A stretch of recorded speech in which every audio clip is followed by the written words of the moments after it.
I'm Mary Poplin with Imagineer Systems, and today we're going to show you how to get started in Mocha VR. Mocha VR is the newest version of Mocha, the Academy Award-winning software from Boris FX and Imagineer Systems. Mocha VR brings high-end VFX workflow tools to filmmakers working in 360-degree and virtual reality video.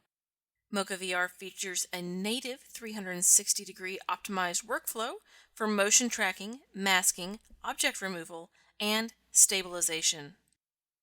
Mocha VR runs as a plugin inside supported hosts like Adobe After Effects, Premiere Pro, Avid Media Composer, Nuke, and other OFX hosts. Mocha VR is also available as a standalone application on Mac, Windows, and Linux. So how do you start a project? Let's get started. The first thing you do is apply the Mocha VR plugin to your clip. Mocha VR was designed to work on stitched equirectangular footage, sometimes called lat-long, and it is not intended to be a stitching tool. As with anything reading VR footage, the better your stitch, the better your results are going to be. Once you've applied your clip to the timeline, simply launch the interface from the plugin. When you start a Mocha VR project, it should default to this equirectangular setting. Visible in the Lens tab, this setting tells Mocha that the footage is 360-degree video and enables the new 360-degree view. You can now pan around in a rectilinear 360-degree workspace and quickly toggle between these saved views. Switching between views is achieved with a 360 button, and you can roto or track in either view for your convenience. This is much easier for an artist to understand, as distorted equirectangular images are hard to visually decipher. Anyone who's had to hand rotoscope in a lat-long view knows exactly what I'm talking about. Note that all of Mocha's tools, like the Surface tool, work in either view for flexibility. That means whether you're using an insert, remove, or horizon stabilize, you can switch between views.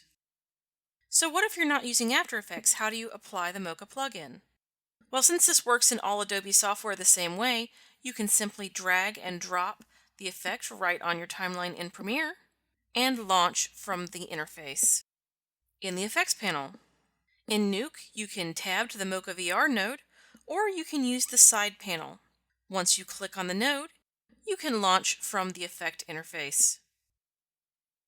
Avid users should create a custom project type with a 2:1 ratio to support your format, and then apply Mocha VR from the effects palette. Simply click on the effects panel and launch Mocha. Mocha VR is actually the very first 360-degree enabled tool for Avid Media Composer, and can be used to reorient your footage and render back to the Avid timeline. So let's show you a basic planar track using the Mocha VR tools. It's easiest to view your 360 footage and track in the rectilinear view. Remember, we simply click the 360 button to switch between views.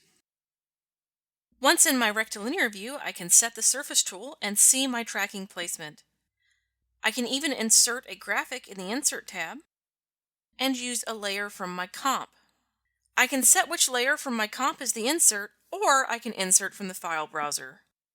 Once my track is complete and I like my positioning, I can simply render the insert in my plugin back to my host's timeline.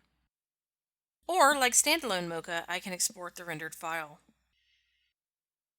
Rotomasking in 360 can be difficult because many host tools are not optimized for the 360-degree workflow. I can roto in either the rectilinear view or the equirectangular view. Rotoscoping in 360 degrees is no different than rotoscoping in normal Mocha. You can still use paper doll style to break your roto shapes up, but the difference is this roto now warps with the lens. Your shapes also continue across the seams in 360-degree views. Once your roto is completed, you can render it back to the timeline in whatever your host application is. In Avid, if you're working in Media Composer, you can render your masked layer back to the timeline for color correction or effect isolation. This makes Mocha an invaluable tool for Avid users. Adobe and Nuke users have the added benefit of converting mask data to native splines. This means I can export AE masks and copy and paste shapes for Nuke, Premiere, After Effects, etc. A very useful tool set inside of Mocha VR is the Lens Distort and Undistort tools. Mocha VR gives you a simplified workflow for adding 2D graphics, patches, and fixes to the 360-degree workspace. For instance, I can place a logo on the nadir of my 360-degree footage, and I can toggle back and forth between equirectangular views and 360-degree views. You can render the lens as a distort or undistort in the plugin interface. This allows you to toggle between views without even having to open the plugin. And no need to go into the Mocha interface. So let's see what that nadir patch would look like in a headset or 360-degree pano video. It's essentially a Boris Effects skateboard. You can use Lens Distort and Undistort for previewing what the headset would see, and more importantly, adding graphics and patching, or, my favorite, painting. The Mocha VR plugin offers a wide range of module outputs, including horizon stabilization, remove, insert, rotoscoping, and lens distortion. Mocha VR also includes Mocha Pro's powerful object removal tool that enables an advanced workflow to remove camera rigs, a common task in 360-degree post-production. Watch more tutorials to learn about 360-degree masking, object removal, horizon stabilization, and more. Mocha VR supports Adobe, Avid, Nuke, and other OFX hosts.